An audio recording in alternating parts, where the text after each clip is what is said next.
Greetings and welcome to Yarnspirations.com. In this video, we're going to take a brief look at how to cross stitch on single crochet.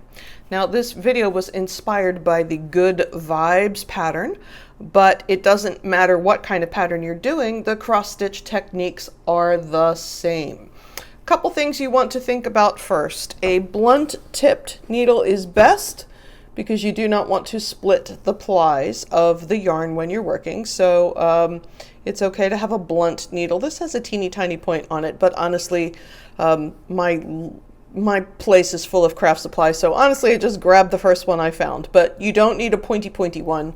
You'd rather not split the plies. Secondly, you want to have a length of yarn that you can work with. You don't want to have an end every 5 stitches. On the other hand, your instinct will be to make it really, really long so that you don't have a ton of ends, but that can get really fiddly to work with. So I don't recommend huge. I do about 24 inches. So say, for example, we were working on this E. So I would have vertical stitches and horizontal stitches.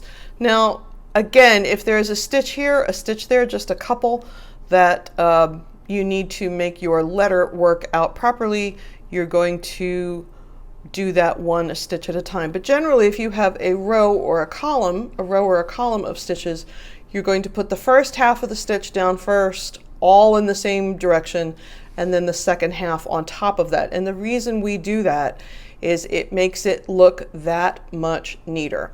The devil is in the details, and having all of your crosses oriented in the same direction just makes the work look neater. So on the graph for this pattern, they have you going lower right, top left, lower right, top left, lower right, and you would do that. And then coming back, you would go, let's see, A, B, C, D, you would go down here. So then it would be lower left, top right, lower left, top right, lower left, top right. I'm here to tell you it doesn't matter which way you go first as long as you are consistent. So I prefer lower left to top right for my bottom layer, and so that's what I'm going to do. Now, single crochets, unlike Tunisian crochet simple stitch, single crochets do not line up exactly on top of each other. So you want to make sure you don't pull too tight on these crosses or they're going to zigzag a little bit.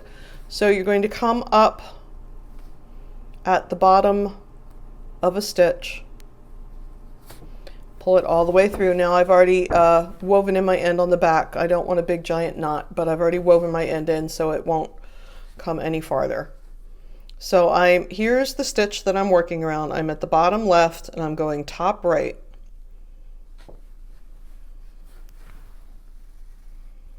Again, if you're following the diagram, you can go bottom right to top left. I just prefer this way. It's bottom left, top right. So either way you go, whatever direction, you can actually make the other half of the cross first if that's what you want. But you're going to just sort of repeat those words as you go. So what I've been doing is bringing the yarn up from the bottom and down through the top. However, let's do that one more time. So here we are up.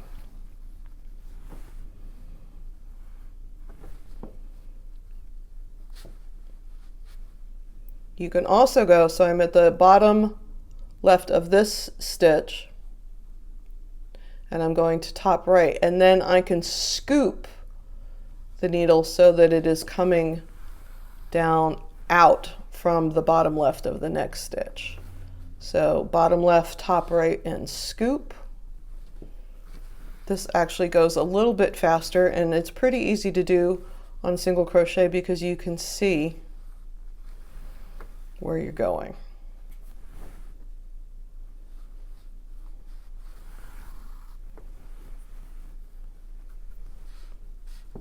So I might neaten that up a little bit with my needle.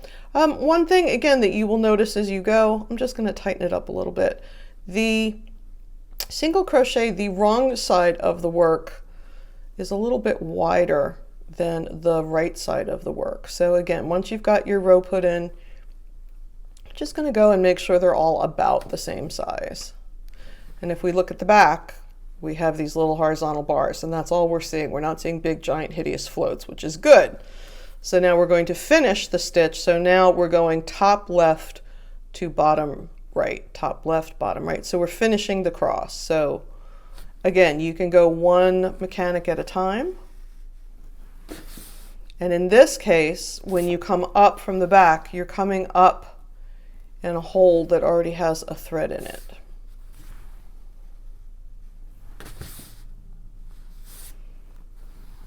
Actually, bottom right has a thread in it too. So you're working into stitches you have already worked in. But again, I can do that. I'm going to just tighten that up a tiny bit. I can do that scoop thing. So I'm the top left and going bottom right, and then I can scoop over. But you can see that I am not splitting the plies. So that's how I would do a vertical column. How about a horizontal row?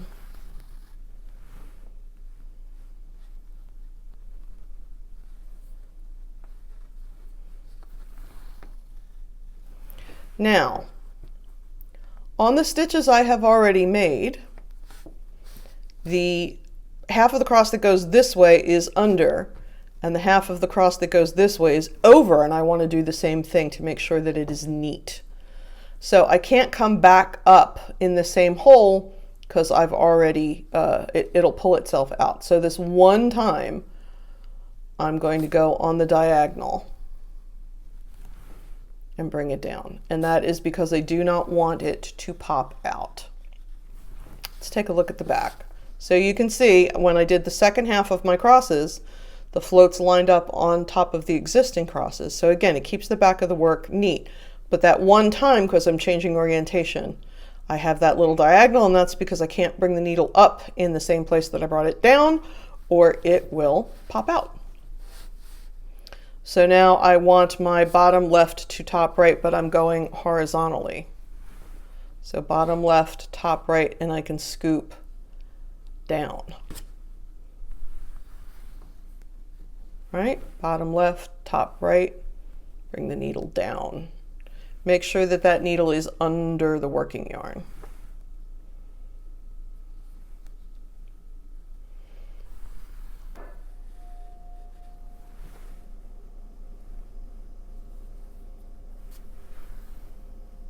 And the same deal, now I want to go back. I'm going to go bottom right, top left, and come out where I came out before, trying very hard not to split the ply. And again, not pulling too tight. If you pull this too tight, you will, the work as a whole will not lay flat. Now, we were talking earlier about the right side and the wrong side of single crochet being different widths. You may notice that when you're working on a row, on a horizontal row of single crochet as opposed to a vertical column, you have all the same width facing you because you're looking at all the wrong side or on the right side. So when I am doing this kind of work, if I can do it in a column, in a horizontal fashion, that's what I do, and I save the columns for when I absolutely need them. But this is the same thing. You have all of your lower crosses are heading in one direction, all your upper crosses are heading in another direction, and it just makes a nice, neat look. So I hope you enjoyed this video on how to cross stitch on single crochet. I'm Mary Beth Temple from Hooked for Life. Thanks for joining us here on Yarnspirations.com.